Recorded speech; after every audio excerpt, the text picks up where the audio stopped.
These are the frequently asked questions for Algebra 2, Section 6.5, Day 1.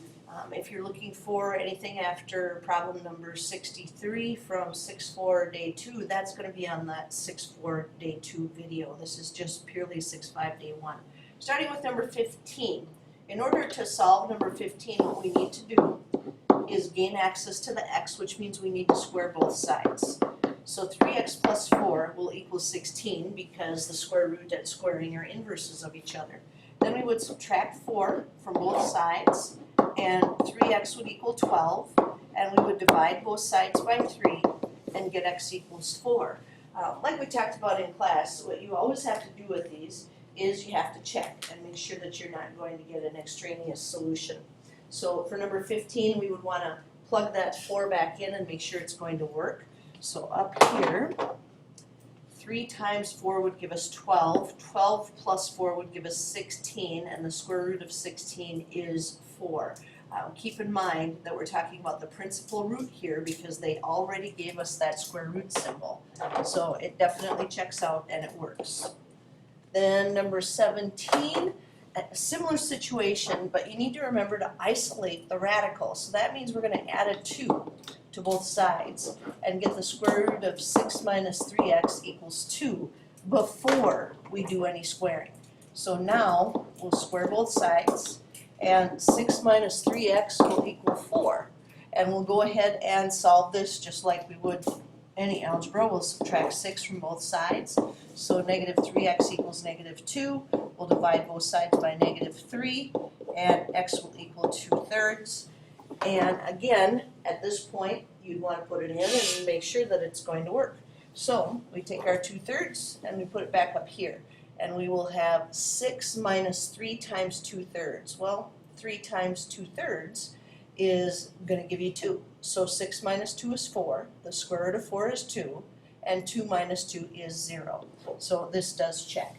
Now if that's on a test, we want to physically see you doing 6 minus 3 times 2/3 and then subtracting the 2 to make sure that this is going to come out to be 0. So you would show all of these lovely steps to show us that you checked and that answer is actually working. Next one I have here is number 19. And number 19 has x plus 2 to the 2/3 equals 9.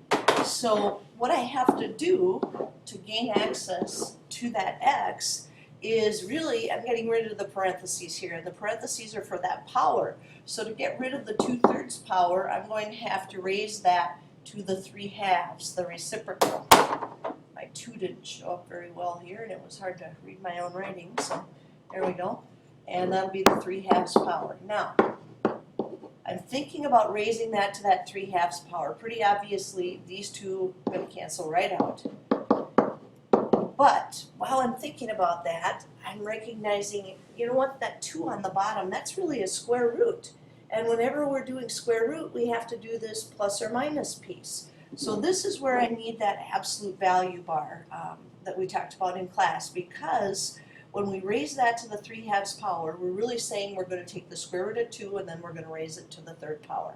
And whenever you do square root, you need that plus or minus. So over here with my 9, I realize that 9 to the 3/2 is really the square root of 9 cubed. So this is the absolute value of x minus 2. The square root of 9 is 3, and 3 cubed is 27. So x plus 2 very well could be negative 27 or positive 27. So I'm going to subtract 2 from both sides, and I get negative 29 and 25. And again, that's the importance of checking. You know, we have to put these numbers back in and see whether or not they're going to work. So for number 19, let me scroll this up a little bit.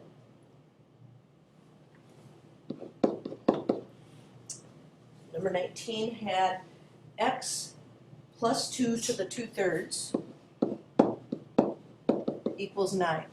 And again, we need to check these answers and make sure that they are both going to work. So let me move this up, if the smartboard will behave a little bit. We'll have negative 29 plus 2 to the the 2/3. Does that equal 9? And then we would have 25 plus 2 to the 2/3. Does that equal 9? All right, so over here on the left, I'm going to have negative 27 to the 2/3, and the question is, does that equal 9? Well, this is the cubed root of negative 27 squared. The cubed root of negative 27 is negative 3, and negative 3 squared is 9, so negative 29 works, checks out. And then over here, 27 to the 2/3 equals 9 would be the cubed root of 27 squared, which is 3 squared, which again equals 9. So this happens to be one of those times when both of our answers will check out and both of them will work. So again, that key there is, hey, if I am raising this to a power that has an even number in the denominator, I'm going to have to investigate this with absolute value because of that even root telling us that we are supposed to figure out a square root, a fourth root, a fifth root, or sorry, square root, fourth root, sixth root, which would be that plus or minus piece. 21. 3 times x plus 3 to the 3/4 equals 81. Well, I can't raise this to a power until this 3 that's in the front is gone. And the only way to do that is by dividing by 3. So this will give me the quantity x plus 3 to the 3/4 equals 27. And now I would go ahead and raise this to the 4/3 power. And that would give me x plus 3 equals, and the book says just to be careful if either one of those that you raise it to a power, if either one of those two numbers in your numerator or denominator is even, that you should go ahead and use absolute value. They're being a little overcautious here, but that's okay. We'll see what we can do here. So 27 to the 4/3 power will be the cubed root of 27 to the 4th. We will have, get some space here to work. Absolute value of x plus 3 equals 3 to the 4th. So the absolute value of x plus 3 is going to equal 81. So x plus 3 could equal negative 81, and x plus 3 could equal positive 81. We subtract 3 from both sides, and then we're going to check those answers. So let me scroll up and write the original down again so that we can take a look and see what we have. So the original problem was our 3 times x plus 3 to the 3/4 equals 81.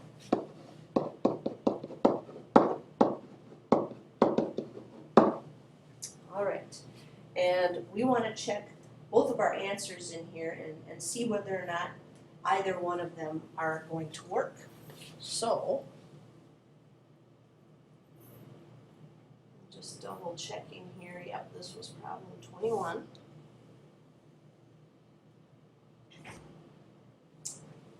And let's see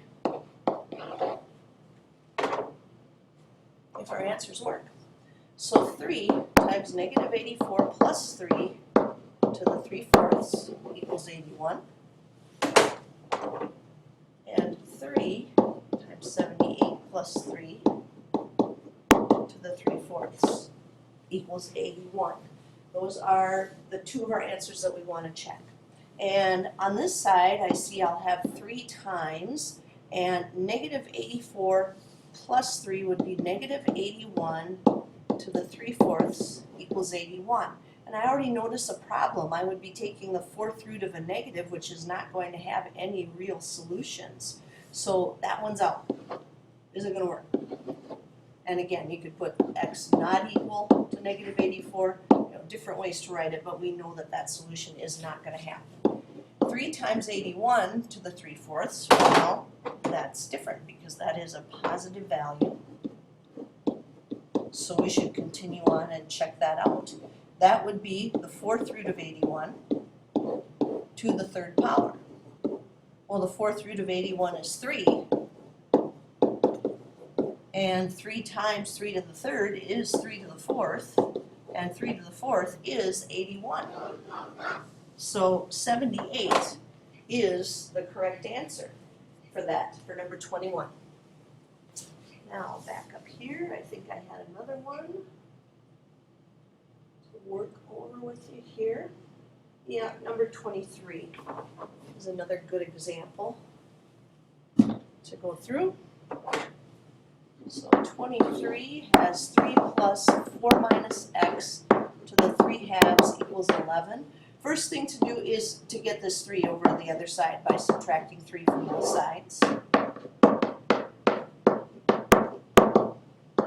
All right, now we have to raise this to that reciprocal power to gain access to our x. So this will give us 4 minus x, but again, there's still going to be a little overcautious here and say, you know what, even though there's a 2 in the numerator this time, it's still an even number. So put your absolute value bars there. And then 8 to the 2/3 would be the cubed root of 8 squared, which is 2 squared, which is 4. So that means 4 minus x could equal negative 4. 4 minus x could equal positive 4. We're going to subtract 4 from both sides and then divide by a negative 1. And we'll subtract 4 from both sides here and divide by a negative 1. And we still get 0. So this time I think I left myself enough room to do the checking on the board here, same screen. 3 plus, we have 8 for our first solution, so that will be 4 minus 8 to the 3 halves equals 11. And when you do the 4 minus 8, you should notice right away, hey, that's a negative, and I'm supposed to take the square root of that because my denominator is a 2. I'm going to get no real solutions. That isn't going to work. So x equals 8 is not a solution. It does not check. Then we'll try 0 over here. And that will be 3 plus 4 to the 3 halves equals 11. Well, that's 3 plus the square root of 4 cubed equals 11.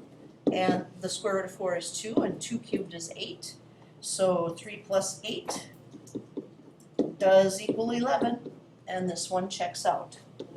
So our answer of x equals 0 is the correct solution for number 23. Number 25 says the formula d equals the square root of 4q over pi b models the diameter of a pipe where q is the maximum flow of water in the pipe, b is the velocity of the water.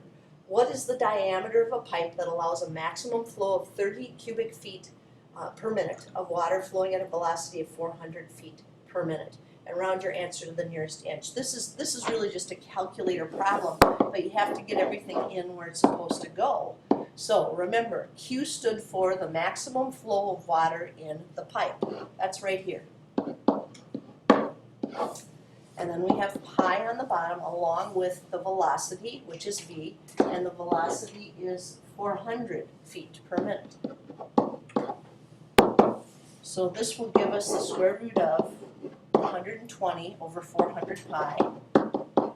And at this point, you just want to make sure that you are using parentheses, or you could just punch this in as the square root of 120 over the square root of 400 pi, because remember, we can separate those two. Either way, you should come up with the answer for number 25 of about 4 inches, approximately 4 inches. All right, next page here. Actually, I need to get to the review portion of your assignment. So starting with number 73, this one is, what's the solution of x plus 2 to the 3/4 equals 27? And again, we want to gain access to that x. And the way we need to do that is by raising each side to the reciprocal power, which would be to the 4/3. So because we're raising it to a power that has an even number in it, your book says let's go ahead and use absolute value. And on this side, we know that this is going to be the cubed root of 27 because our denominator is a 3, and that's the index to the 4th power. So the absolute value of x plus 2 equals 3 to the 4th, which is 81. So x plus 2 could equal positive 81, and x plus 2 could equal negative 81. So we'd go ahead and subtract 2 from both sides. And then we check them to see that they're going to work or not.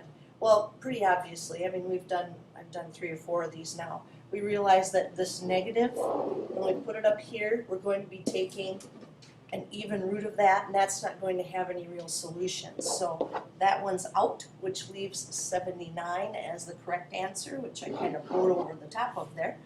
But that would be B.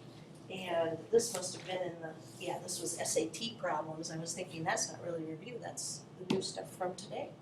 So 75 says, which expression represents the solution solved for A?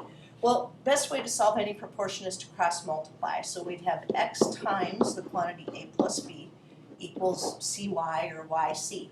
So AX plus XB or BX, I'll just keep it in the same order there, equals CY, and now I have to get A all by itself. So I would need to subtract BX from both sides.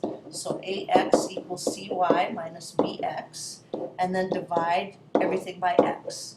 So we would have A equals, well, as I look at my answers, I'm trying to figure out should I go ahead and simplify this or not. And it looks like with the answers I have, I should simplify it. So I'm going to go ahead and divide both pieces by X. And since I'll have negative bx over x, those two x's will cancel out, and my answer will be cy over x minus b. Cy over x minus b. And I look at the answers, and right here I realize I could have stopped because that was D. And that's the multiple choice piece of this, where you want to think, you know, I can look at this at any part of the way through the process and figure out whether or not they've matched that up. Then for number 76 is to rationalize the denominator of the 4th root of 4 over 25. By what number would you multiply the numerator and the denominator of the fraction? Well, the first thing I would do is change this to the 4th root of 4 over 5 squared. Again, it just makes it easier to have that smaller base. So we really have the 4th root of 4, which that kind of drives me nuts too. I'd write that as the 4th root of 2 squared over the 4th root of 5 squared. So I would multiply, in order to rationalize the denominator, by the 4th root of 5 squared, because that would give me the 4th root of 5 to the 4th on the bottom, which would just be a 5. And they asked, by what number would you multiply the numerator and the denominator of the fraction? This would be my answer right here. So the 4th root of 5 squared, which is the 4th root of 25. And some of you might have the 4th root of 25 to the 3rd. Well, that would not be wrong. This is a matter of which one would you use. Then number 80 says simplify each number. And when you look at 80, I hope you're thinking, what on earth is going on here? How am I supposed to put those together? So the first thing I would think of is, can we take 256 and divide it by 32? And it works, it is 8. So we would have 32 times 32 to the 1/2 times 8 to the 1/2, right here. And the reason you would do that is just to get a start to see, you know, what do I have for like bases here? Or we could break it all down to primes and see what we have all together there. So a couple of different things that we could do. First, we see that we have the 32s, and we could say, all right, well, this is 32 to the 2/2, so this would be 32 to the 3/2. When we multiply similar bases, we add those exponents. And then we could start splitting things up again as we go through there. So we want those bases to be the same. And for this problem, I'm going to go ahead and take you to factor trees and go after it that way. So 32 is 16 times 2. And 16 is 4 times 4. And that's going to be 2 times 2 times 2 times 2 times 2. So this is really 2 to the 5th. Now, why did I break it down that far? Because 2 to the something is 256. And you can say to yourself, well, I know that 2 to the 5th is 32, so 2 to the 6th is 64, 2 to the 7th is 128, 2 to the 8th is 256. So this one is much easier to start back with the factor trees. So we would have 2/5 times, when you raise a power to a power, you multiply. So 8 times 1/2 would be 2 to the 4th, and that will give you 2 to the 9th. And 2 to the 9th is 512. You should be able to see that 9. So like I said, there are lots of different ways to go here, but I really think the easiest is to go back to what is the smallest base that you can possibly use for this number.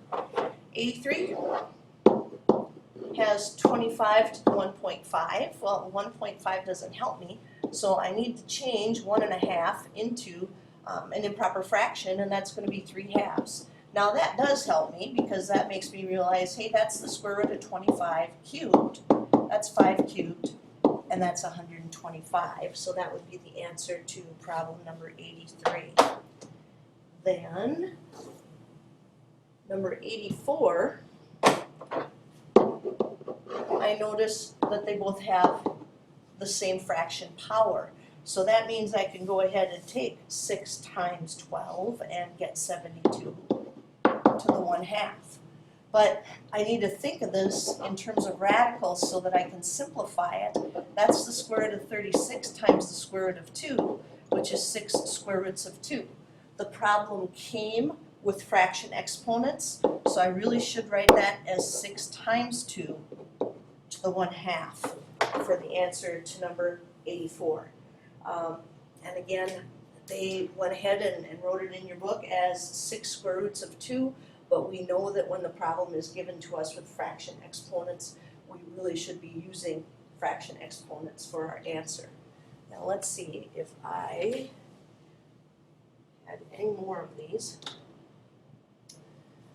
Number 88, solve each equation by factoring and check your answers. 3x squared plus 8x plus 4 equals 0. Well, I have a 3 in the front that I cannot divide out, so I think, you know what, that's a 1 and a 3 and a 3 and 1. And in the back, I need a positive 4. Well, that's going to be a 1 and a 4 and a 1, or a 2 and a 2. And like we talked about in class when we were factoring a while back, we really don't need the 4 and the 1. And the reason is we already have the first times first, both forwards and backwards. So that'll take care of what we need. Now we need outside times outside plus inside times inside to add to 8. And 6 and 2 would do that. So I'm looking at these two and realizing outside times outside is 2, inside times inside is 6, and then it is first times first, last times last. And then finally we'd say x plus 2 equals 0 when x equals negative 2. 3x plus 2 equals 0 when you subtract 2 and divide by 3, negative 2/3. And they did want you to check, but you can go ahead and take care of that piece on your own.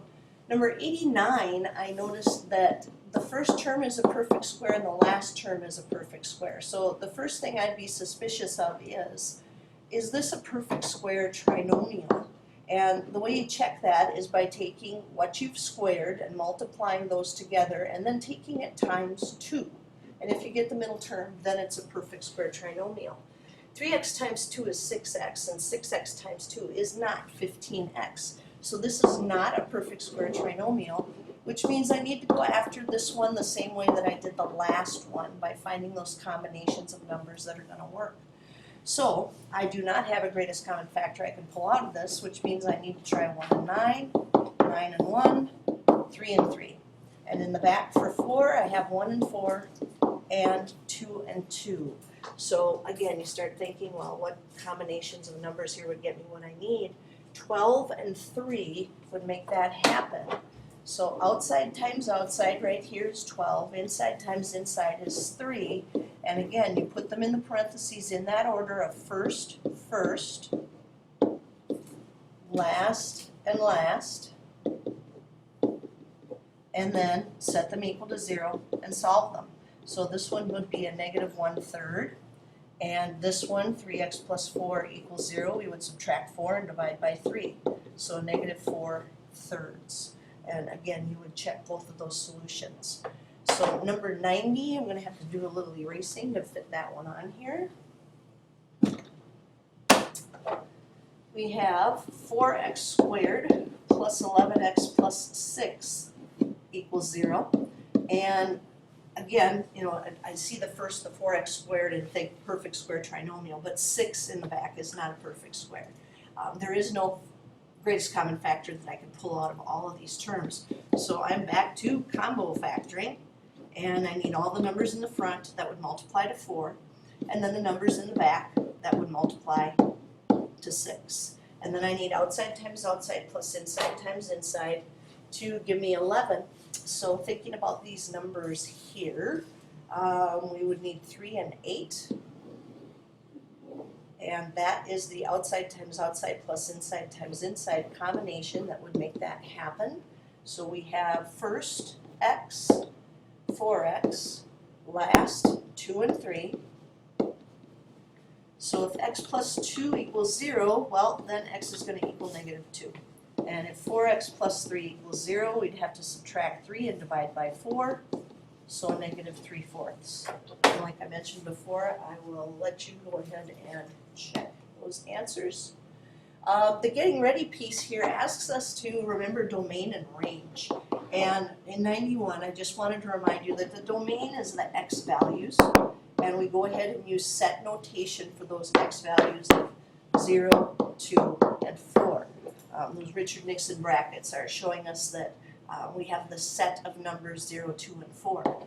The range are the outputs, or the y values, and that will be negative 5, negative 3, and negative 1. And again, with those brackets. Now, is it a function? The definition of a function is for every input, there's exactly one output. If I put a 0 into this function, I get negative 5. If I put a 2 into this function, I get negative 3. If I put a 4 into this function, I get negative 1. There's only one number that's coming out of each of these. So this is yes, it is a function. The other way to do it, remember, is to graph it and use the vertical line test. If a vertical line passes through more than one point at any point on the graph, it is not a function. So 95, domain, are the x's. 0, 1, 2. I'm not going to write 2 down twice because that wouldn't make any sense. You're listing a set of numbers. The set of numbers 0, 1, and 2 is the set we need, not 0, 1, 2, and 2. That makes it sound like you believe that 2 is different from 2, and it's not. So now we go after the y's, and the y's are 0, 0, 1, and 2, so 0, 1, and 2.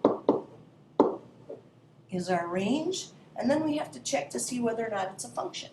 And to be a function, for every input there has to be exactly one output. So I think if I put a 0 in, I'm getting 0. That's it. If I put a 1 in, I'm getting 0. That's good. But if I put a 2 in, I could get 1 and I could get 2. So this one is a no. And that's going to do it for these problems.